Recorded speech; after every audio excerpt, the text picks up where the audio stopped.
I'm sure you've had the opportunity to work with a Don Quixote. You know, the guy who's jousting with windmills. He's always coming up with new ideas, but he never gets anything done. And then on the other end of that spectrum, you have people who suffer from the paralysis of analysis. I don't want to do anything until the plan is perfect. Hi, this is Ray Anderson, and today on the lesson on leadership, we're going to be talking about balancing planning versus doing.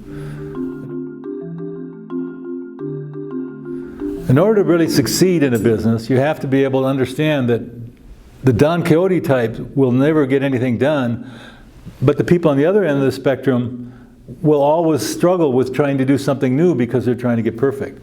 When you have a fine balance there, and as a leader, your job is to be able to understand what your particular strengths are. And some of us are good planners, and some of us are better at creating ideas.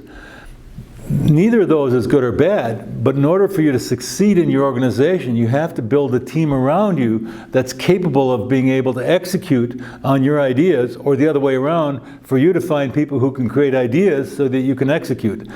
Your job as a leader is to be able to balance those two things so that the time spent in planning permits you to make sure that the doing is done in such a way that it achieves the results you have for your organization.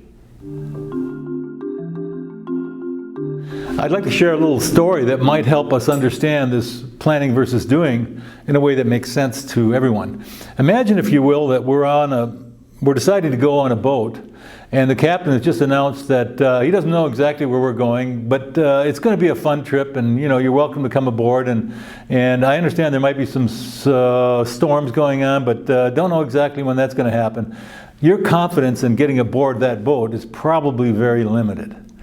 That's the example of Don Quixote. Now, if that same captain were to tell you, we're going to Hawaii, and we want you to come aboard because this is going to be a great trip, and I need a bunch of deckhands and people on board who can really help me execute. I need somebody that can bring up the sails. I need a navigator. I need somebody who really understands what we're going to be doing at night. Now you're excited if you want to go to Hawaii. So the point is that when you're doing planning for somebody, you first have to really engage the people in it. As a leader, it's your job to get them inspired. As a wise man once told me, small plans have no power to stir men's souls. And as a leader, you have to be able to get them engaged in that. They will help you plan it out if they feel where you're going is worth their effort. So the distinction I'm trying to draw here is that leaders inspire people so that they can transform, move to things that are new, fresh, and different. But they can't get there if they don't have people who are able and willing to execute.